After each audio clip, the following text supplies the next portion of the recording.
The U.S. is sending 2,000 troops to the Middle East and strengthening its military presence in the region due to the recent tensions. Israeli forces, supported by armored vehicles and aircraft, conducted a ground incursion into Gaza in anticipation of a potential invasion. Infantry and engineering units launched an operation overnight in the vicinity of the Shujaa neighborhood in eastern Gaza City with Air Force helicopters, drones, and jets providing cover. At the same time, the United States has boosted its naval presence in the Middle East, dispatching 2 aircraft carriers along with support ships and deploying about 2,000 Marines. Additionally, the Pentagon has dispatched military advisors to assist Israel in its war planning and is expediting the deployment of several advanced air defense systems to the Middle East. Marine Corps Lieutenant General James Glenn, a key figure in providing assistance, has prior experience leading special operations forces against the Islamic State and has served in Iraq during intense urban combat situations. In his role, Glenn will also offer guidance on strategies to minimize civilian casualties in urban warfare. Israel wants to invade Gaza in an environment where Hamas militants have had years to prepare tunnel networks and set traps within the densely populated urban areas of northern Gaza. National Security Council spokesman John Kirby stated, "Glenn and the other military officers advising Israel possess relevant experience for the operations Israel is undertaking. It's important to note that these advisors will not be directly involved in the fighting." The military team is one of several rapidly deployed elements that the Pentagon is assembling to mitigate the risk of the ongoing intense conflict between Israel and Hamas escalating into a larger war. The Pentagon's efforts also aim to safeguard U.S. personnel who have faced repeated attacks in recent days, believed to be potentially supported by Iran. Kirby said, "Iran is actively facilitating some of these attacks and encouraging others who may seek to exploit the conflict to their advantage or that of Iran. We recognize that Iran aims to maintain a level of plausible deniability, but we won't permit them to do so." The White House said that President Joe Biden had a conversation with Israeli Prime Minister Benjamin Netanyahu to provide an update on U.S. backing for Israel and ongoing regional deterrence efforts, which include the deployment of new U.S. military assets. The U.S. military outpost at Al Tanf in Syria experienced yet another attack, this time involving 2 drones. The drones were intercepted and there were no reported injuries. This incident marked the latest occurrence in a series of more than half a dozen rocket or drone attacks targeting U.S. military facilities in the Middle East since a fatal explosion at a Gaza hospital. The destroyer USS Carney recently intercepted 4 land attack cruise missiles launched from Yemen, which the Pentagon believed might have been targeting Israel. In response, the Pentagon declared its plans to deploy several Patriot missile defense system battalions and a terminal high-altitude area defense system to the Middle East. Additionally, the Eisenhower Strike Group, initially bound for the eastern Mediterranean, was rerouted to the U.S. Central Command area of responsibility.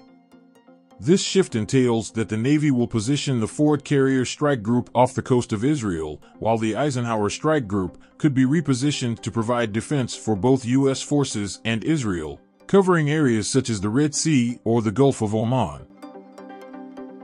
The U.S. officials said, "We're going to continue to do what we need to do to protect and safeguard our forces and take all necessary measures. No one wants to see a wider regional conflict, but we will not hesitate to protect our forces." Officials have pointed out that, with the assistance of Qatar mediating with Hamas, the U.S. successfully secured the release of 2 captives, Judith and Natalie Ronen. The process leading to their release among more than 200 individuals taken hostage in the October 7th attacks in Israel commenced shortly after the Hamas operation. The official further clarified that the arrangements for the Ronen siblings' release took longer to materialize than many had realized. In a brief exchange with reporters at the White House, when asked about U.S. support for a potential ceasefire for hostage agreement, Biden responded, "Our priority is to secure the release of the hostages, and once that is achieved, we can engage in further discussions." During his phone call with Netanyahu, Biden also affirmed his dedication to ongoing efforts aimed at securing the release of all the remaining hostages, including Americans who were taken by Hamas. On the other side, Iran's Revolutionary Guard initiated an online recruitment campaign under the same name, with the aim of persuading young Iranian males, including boys, to join the Palestinian armed group in its military endeavors. The campaign, promoted by Iranian state TV, radio, and various websites associated with the Revolutionary Guard, has already attracted over 3 million potential volunteers who are prepared for deployment. The campaign's unsettling symbolism serves as a poignant reminder of Iran's tragic losses during the 1980s war with Iraq. In that conflict, over 500,000 Iranians lost their lives, including thousands of young boys who were dispatched to the front lines with a key hanging around their necks, with the promise that it would grant them entry to paradise.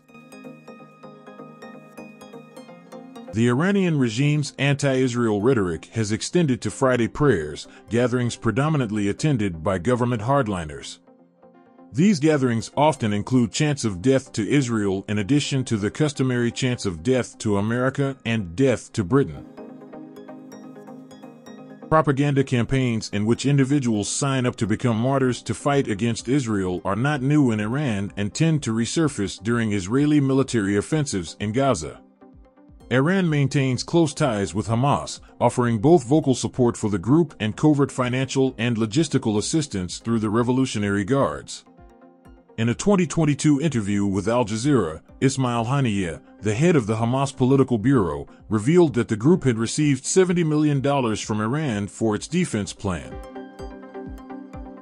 The 2020 U.S. State Department Country Report on Terrorism for Iran stated that Tehran provides up to $100 million annually in combined support to Palestinian militant groups, including Hamas, Palestine Islamic Jihad, and the Popular Front for the Liberation of Palestine General Command. The two countries have different postures in the region. The United States has maintained a long-standing and close relationship with Israel. It has consistently supported Israel's right to exist and its right to self-defense. Iran's leadership has a history of strong anti-Israel rhetoric.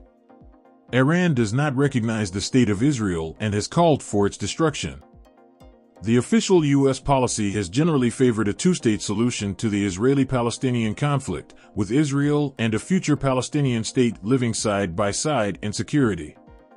Iran has been critical of the close U.S. involvement in the peace process.